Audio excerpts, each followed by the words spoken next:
വയനാട്ടിലെ കടുവ വാർത്തയിലേക്ക് തന്നെയാണ് ആദ്യം. കടുവാ ഭീതി ഒഴിയാതെ വയനാട് പഞ്ചാരക്കൊല്ലി. നരഭോജി കടുവയെ വെടിവെച്ച് കൊല്ലാൻ കൂടുതൽ സജീവമായി വനംവകുപ്പ്.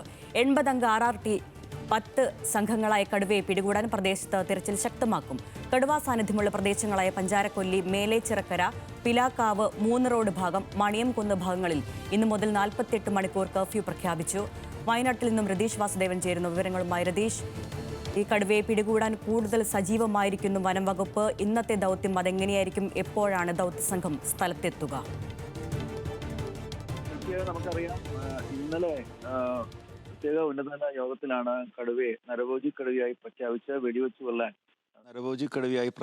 വെടിവെച്ച് കൊല്ലാൻ സർക്കാർ തീരുമാനിച്ചത്. അത്തരമൊരു ഉത്തരവ് പുറത്തിറങ്ങിയിരിക്കുന്നു.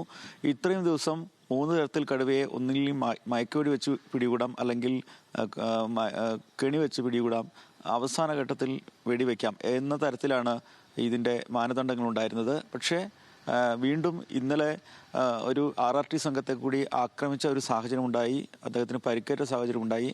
ആ സാഹചര്യത്തിൽ ദേശീയ കടുവ സംരക്ഷണ ഏജൻസിയുമായി ബന്ധപ്പെട്ടുള്ള ചില SOPകൾ, ചില മാനദണ്ഡങ്ങൾ പരിഗണിച്ചുകൊണ്ട് തന്നെ ഈ കടുവയെ നരഭോജി കടുവയായി പ്രഖ്യാപിക്കുകയായിരുന്നു. തുടർന്ന് ഇതിനെ വെടിവെച്ചു കൊല്ലാനുള്ള നീക്കത്തിലേക്ക്, അങ്ങനെ ഒരു തീരുമാനത്തിലേക്ക്, ഉത്തരവിലേക്ക് സംസ്ഥാന സർക്കാർ വന്നിരിക്കുന്നു. അതുകൊണ്ട് തന്നെ വനംവകുപ്പിൻ്റെ ദൗത്യസംഘത്തിന് കടുവയെ കണ്ടെത്തുക, വെടിവെച്ച് പിടികൂടുക എന്ന തരത്തിലേക്ക് കടക്കാൻ സാധിക്കും. ഇത്രയും ദിവസം ചില മാനദണ്ഡ പ്രശ്നങ്ങൾ ഈ കടുവയെ വെടിവെച്ച് കൊല്ലുന്നതിന് പ്രശ്നമായിരുന്നു. പക്ഷേ നരഭോജി കടുവ എന്ന് പ്രഖ്യാപിച്ച സാഹചര്യത്തിൽ അതിന് വനംവകുപ്പിന് കഴിയും എന്നുള്ളതാണ്, ദൗത്യസംഘത്തിന് കഴിയും എന്നുള്ളതാണ് പ്രത്യേകമായി പറയേണ്ട കാര്യം.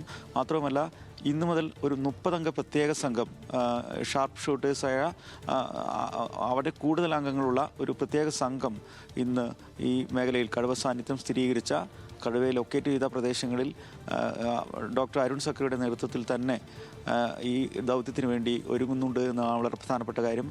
മാത്രമല്ല, എല്ലാ മുന്നൊരുക്കങ്ങളും നടത്തിയിരിക്കുന്നു. പ്രദേശത്ത് കർഫ്യൂ പ്രഖ്യാപിച്ചിരിക്കുന്നു. ഈ കടുവ സാന്നിധ്യം സ്ഥിരീകരിച്ച 4 മേഖലകളിൽ ഇന്ന് ബുധനാഴ്ച വരെ കർഫ്യൂ പ്രഖ്യാപിച്ച ഒരു സാഹചര്യം കൂടിയുണ്ട്. അതുകൊണ്ട് തന്നെ ഇനി കടുവയെ പിടികൂടുക, ഏത് വിധേനയും പിടികൂടുക, വെടിവെച്ച് കൊല്ലുക എന്ന നീക്കത്തിലേക്ക് ദൗത്യസംഘവും വനംവകുപ്പും സംസ്ഥാന സർക്കാരും ഒക്കെ തന്നെ നീങ്ങുന്നു. അത്തരം നിലപാടിലേക്ക് നീങ്ങുന്നു എന്നതാണ് മനസ്സിലാക്കാൻ സാധിക്കുന്നത്. ഇന്ന് 7:30 തന്നെ പ്രത്യേക ദൗത്യസംഘങ്ങൾ പഞ്ചാരക്കൊല്ലിയിലെ പ്രിയദർശിനിയിലെ ക്യാമ്പ് ഹൗസിൽ നിന്ന് വിവിധ മേഖലകളിലേക്ക് ഈ പറഞ്ഞ കടുവ സാന്നിധ്യം സ്ഥിരീകരിച്ച, ഇന്നലെയൊക്കെ തന്നെ തെർമൽ ഡ്രോണിൻ്റെ സഹായത്തോടെ കടുവയുടെ സാന്നിധ്യം സ്ഥിരീകരിച്ചിട്ടുണ്ട്. അതുകൊണ്ട് തന്നെ ആ മേഖലകളിലേക്ക് കൂടുതൽ പോയി ഇത്തരം സംഘങ്ങൾ, ദൗത്യസംഘങ്ങൾ കടുവയെ കണ്ടെത്തി കടുവയെ വളഞ്ഞ് പിടികൂടാനുള്ള സാഹചര്യം പരിശോധിക്കും.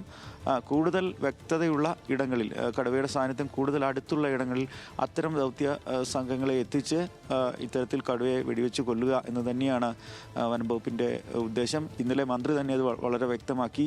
മാത്രവുമല്ല, ആളുകൾക്കുണ്ടായിരുന്ന പ്രദേശവാസികളുടെ പ്രധാന കാരണം അതായിരുന്നു, കടുവയെ കൂടുവെച്ച് പിടികൂടുക, മയക്കുവെടി വയ്ക്കുക തുടങ്ങിയ കാര്യങ്ങൾ പാടില്ല. കാരണം ഇത് ഒരാളെക്കൊല്ലി കടുവയായിരുന്നു. അതുകൊണ്ട് തന്നെ ഈ പ്രദേശത്തെ ജനങ്ങളുടെ ആശങ്ക മാറണമെങ്കിൽ കടുവയെ വെടിവെച്ച് തന്നെ കൊല്ലണം എന്ന സ്ഥിതിയിലേക്ക് വന്നു. മാത്രമല്ല, വലിയ പ്രതിഷേധമുണ്ടായി. ഇതിൻ്റെയൊക്കെ പശ്ചാത്തലത്തിൽ മന്ത്രി ഉൾപ്പെടെ ഇന്നലെ പഞ്ചാരക്കൊല്ലിയിൽ നേരിട്ടെത്തി ജനങ്ങളെയും ജനങ്ങളുടെ പ്രതിനിധികളെയൊക്കെ കണ്ട് ഈ പ്രശ്നം പരിഹരിക്കും. ഇത്തരത്തിൽ ഒരു വലിയ തീരുമാനം കേരളത്തിൽ ഇങ്ങനെ ഒരു തീരുമാനം വളരെ പൊടുന്നനെ എടുത്തത് ആദ്യമായിരിക്കും. അതുകൊണ്ട് തന്നെ നരഭോജി കടുവയെ വെടിവെച്ച് കൊല്ലുക എന്ന പ്രാഥമിക ലക്ഷ്യം വെച്ചുകൊണ്ട് ഇന്നു മുതൽ ദൗത്യസംഘം നേരിട്ട് ഈ തെരച്ചിലിനിറങ്ങുകയാണ്. മറ്റൊന്ന്, കടുവയെ നേരിട്ട് കാണുക, വെടിവെച്ച് കൊല്ലുക എന്ന മാത്രമേ ദൗത്യത്തിലുള്ളൂ എന്നതാണ് വളരെ പ്രധാനപ്പെട്ട കാര്യം. കാരണം കഴിഞ്ഞ ദിവസമൊക്കെ കടുവയെ മയക്കുവെടി വയ്ക്കാനുള്ള സാധ്യത പരിഗണിച്ചിരുന്നു, കൂടുവച്ചിരുന്നു വിവിധയിടങ്ങളിൽ. അത്തരം സാധ്യതകളെല്ലാം മാറ്റിവെച്ചുകൊണ്ട് കടുവയെ ഏതു വിധേനയും വെടിവെച്ച് പിടികൂടുക തുടങ്ങിയ സാധ്യതകളിലേക്കാണ് പോകുന്നത്. സായുധ സംഘങ്ങളിൽ നിന്നുള്ള സായുധ സേനയുടെ വിവിധ ഇടങ്ങളിലുള്ള ഷാർപ്പ് ഷൂട്ടേഴ്സിനെയും വേണമെങ്കിൽ RRT സംഘത്തിലേക്ക് ചേർക്കാം എന്ന തരത്തിലുള്ള സാധ്യതകളും ഈ സേന പരിഗണിക്കുന്നുണ്ട്. എന്തായാലും ഇന്ന് 7:30 തന്നെ ഈ ദൗത്യം തുടരും. കടുവയെ ലൊക്കേറ്റ് ചെയ്ത പ്രദേശങ്ങളിലേക്ക്, വിവിധയിടങ്ങളിലേക്ക് ദൗത്യസംഘം 7:30 തന്നെ ഈ ക്യാമ്പ് ഹൗസിൽ നിന്ന് യാത്ര തിരിക്കുമെന്നാണ് മനസ്സിലാക്കുന്നത്. എന്തായാലും ആളുകൾക്ക് വലിയ പ്രതീക്ഷയുണ്ട്. ഈ ആശങ്ക നിലനിൽക്കുന്നതും കടുവയെ വെടിവെച്ച് പിടികൂടാനുള്ള പ്രവർത്തനങ്ങളിൽ വനംവകുപ്പ് വളരെ സജീവമായി ഇടപെടുന്നു എന്നത് തന്നെയാണ് വളരെ പ്രധാനപ്പെട്ട കാര്യം. അരുണ്യ. രതീഷ്, ഇതിപ്പോൾ ഇന്ന് 4ാമത്തെ ദിവസത്തിലേക്കാണ് സജീവമായിട്ട് ഈ കടുവയ്ക്കായുള്ള തിരച്ചിലിലേക്ക് വനംവകുപ്പ് കടന്നിരിക്കുന്നത്. പ്രത്യേകിച്ച് ഇന്നലെയൊക്കെ വലിയ പ്രതിഷേധമുണ്ടായ സാഹചര്യത്തിൽ എത്രയും അടുത്ത ദിവസങ്ങളിൽ തന്നെ, പരമാവധി അടുത്ത ദിവസങ്ങളിൽ തന്നെ കടുവയെ പിടികൂടുക എന്നൊരു വലിയ ദൗത്യം ഏറെ നിർണായകമാണ് വനംവകുപ്പിനെ സംബന്ധിച്ചിടത്തോളം അവരുടെ മുമ്പിലുള്ളത് ഈ ഒരു ദിവസമാണ്. ഇപ്പോൾ കർഫ്യൂ അടക്കം പ്രഖ്യാപിച്ചിട്ടുണ്ട്. ജനങ്ങൾക്ക് നൽകിയ ജാഗ്രതാ നിർദ്ദേശമടക്കം ഈ കർഫ്യൂ സംബന്ധിച്ച വിവരങ്ങൾ കൂടി. തീർച്ചയായും ഈ പ്രദേശങ്ങളിൽ കർഫ്യൂ പ്രഖ്യാപിച്ചിട്ടുണ്ട്. കർഫ്യൂവിൻ്റെ പ്രധാന ഉദ്ദേശം ഈ കടുവ ദൗത്യത്തിന് സ്വാഭാവികമായിട്ടും ജനങ്ങളുടെ പിന്തുണ വേണം. ജനങ്ങൾ പുറത്തിറങ്ങാതിരിക്കുക എന്നതിന് വളരെ പ്രധാനപ്പെട്ട കാര്യം. ജനങ്ങളോട് വീട്ടിൽ തന്നെ ഇരിക്കാനാണ് ഈ പ്രത്യേക ദൗത്യസേന ആവശ്യപ്പെട്ടിരിക്കുന്നത്. ജില്ലാ ഭരണകൂടം അതിന് പ്രത്യേക തീരുമാനം അറിയിച്ചിട്ടുണ്ട്. SP-യുടെ നേതൃത്വത്തിൽ പ്രത്യേക പോലീസ് സംഘമുണ്ട്. നാട്ടിൽ ആളുകൾ കൂടാതിരിക്കുക, കാരണം ഈ ജനവാസ സാന്നിധ്യമുള്ള പ്രദേശങ്ങളിൽ കടുവയുടെ സാന്നിധ്യം കണ്ടെത്തിയാൽ അത്തരത്തിൽ ഒരു കടുവയെ വെടിവെച്ച് കൊല്ലുന്ന അടക്കമുള്ള നീക്കങ്ങളിലേക്ക് ദൗത്യസംഘത്തിന് പോകണമെങ്കിൽ ആളുകളുടെ വലിയ ആൾക്കൂട്ടങ്ങൾ ഉണ്ടാവരുത്. അതുകൊണ്ട് തന്നെ ആളുകളോട് ഈ പ്രദേശങ്ങളിൽ പുറത്തിറങ്ങരുതെന്ന് കൃത്യമായ നിർദ്ദേശം നൽകിയിട്ടുണ്ട്. എന്നാൽ മാത്രമേ ദൗത്യസംഘത്തിന് ഈ മേഖലകളിലൊക്കെ തന്നെ വളരെ പൊടുന്നനെ അവരുടെ ഈ കടുവയെ കണ്ടെത്തുകയാണെങ്കിൽ പോലും വെടിവെച്ച് കൊല്ലുക, അല്ലെങ്കിൽ അവരെ കടുവയെ ഷൂട്ട് ചെയ്യുക എന്ന കാര്യത്തിലേക്ക് പോകണമെങ്കിൽ ആ പ്രദേശത്ത് ജനങ്ങൾ വീടിന് പുറത്തിറങ്ങാതെ സഹകരിക്കണമെന്ന നിർദ്ദേശം ഇന്നലെ വൈകിട്ട് മുതൽ ഉച്ചഭാഷണികളിലൂടെ അറിയിക്കുന്നുണ്ട്. ഈ ഗ്രാമങ്ങളിലൊക്കെ തന്നെ ജനങ്ങൾ സ്വാഭാവികമായും സഹകരിക്കുമെന്ന് തന്നെയാണ് ദൗത്യസംഘത്തിൻ്റെ പ്രതീക്ഷ. അത് കൂടുതൽ അറിയാത്ത ആളുകൾക്ക് കൂടുതൽ അവരെ ബോധ്യപ്പെടുത്തുന്നുണ്ട്. ഇന്ന് സ്കൂൾ ദിനമാണ്. അതുകൊണ്ട് തന്നെ സ്കൂളിലേക്ക് കുട്ടികൾക്ക് എത്താനുള്ള ഒരു സംവിധാനം വാഹനങ്ങൾക്ക് ഉൾപ്പെടുത്തി നൽകിയിട്ടുണ്ട്. ബാക്കിയുള്ള ആളുകളോട് പുറത്തിറങ്ങരുതെന്ന് ആവശ്യപ്പെട്ടിട്ടുമുണ്ട്. അതുമാത്രമല്ല, ആ പ്രദേശങ്ങളിലെ കടകൾ ഇന്ന് ഈ പ്രത്യേക സാഹചര്യം മുൻനിർത്തിക്കൊണ്ട് തുറക്കരുതെന്നും അഭ്യർത്ഥിച്ചിട്ടുണ്ട്. അങ്ങനെ കൃത്യമായ ഒരുക്കങ്ങൾ ഇന്നലെ വൈകിട്ട് തന്നെ ദൗത്യസംഘത്തിൻ്റെ നേതൃത്വത്തിൽ, ജില്ലാ ഭരണകൂടത്തിൻ്റെ നേതൃത്വത്തിൽ പൂർത്തിയായി കഴിഞ്ഞു. അതുകൊണ്ട് തന്നെ കടുവയെ വെടിവെച്ച് പിടികൂടുക എന്ന അന്തിമ ദൗത്യത്തിലേക്ക്, അന്തിമ നടപടിയിലേക്ക് ദൗത്യസംഘം കടക്കുന്നു. അതിനുള്ള എല്ലാ ചുറ്റുപാടുകളും, അതിനുള്ള എല്ലാ പ്രാഥമിക ഒരുക്കങ്ങളും ദൗത്യസംഘം നടത്തി എന്ന് തന്നെയാണ് നമുക്ക് മനസ്സിലാവുന്നത്. എന്തായാലും 7:30 ക്യാമ്പ് ഹൗസിലെത്തുന്ന ഈ സംഘങ്ങൾ 80-അംഗ സംഘമാണ്. അവർ സായുധരായ സംഘങ്ങൾ ഓരോ ഗ്രൂപ്പിനൊപ്പം ഉണ്ടാവും. 8-അംഗ സംഘം ആണ് 10 ഗ്രൂപ്പുകളായി പോകുന്നത്. 8 പേരടങ്ങുന്ന സംഘമാണ് 10 ഗ്രൂപ്പുകളായി പോകുന്നത്.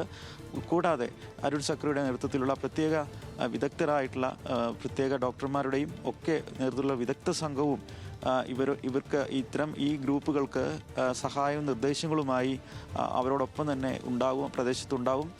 വളരെ സജീവമായി തന്നെ കടുവയെ പിടികൂടുക എന്ന അന്തിമ ദൗത്യത്തിലേക്ക്, വെടിവെച്ച് പിടികൂടുക, വെടിവെച്ച് കൊല്ലുക തുടങ്ങിയ ആ സാധ്യതകളെല്ലാം പരിശോധിച്ചുകൊണ്ടുള്ള ഒരു അന്തിമ നീക്കത്തിലേക്കാണ് ഇപ്പോൾ ദൗത്യസംഘം ഉൾപ്പെടെ നീങ്ങുന്നത്.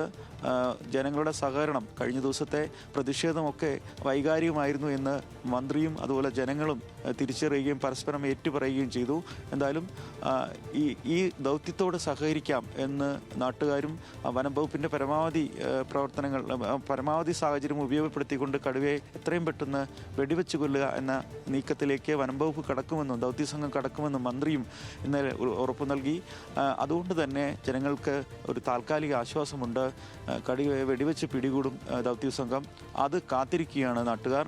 അതിനുള്ള എല്ലാ ശ്രമങ്ങളും എല്ലാ ഒരുക്കങ്ങളും നടത്തി ദൗത്യസംഘം ഇന്ന് തിരച്ചിലിനായി ഈ കൃഷിയിടങ്ങളിലേക്കും അത് വനാതിർത്തികളിലേക്കും ഉൾവനങ്ങളിലേക്കും നീങ്ങുമെന്ന് തന്നെയാണ് കരുതുന്നത്. അതിനുള്ള 8 മണിയോടെ 7:30-ക്ക് ക്യാമ്പംഗങ്ങളെല്ലാം എത്തും. 8 മണിയോടെ തന്നെ പൂർണ്ണമായ തോതിൽ തിരച്ചിൽ ആരംഭിക്കുമെന്നാണ് ഇപ്പോൾ കരുതുന്നത്.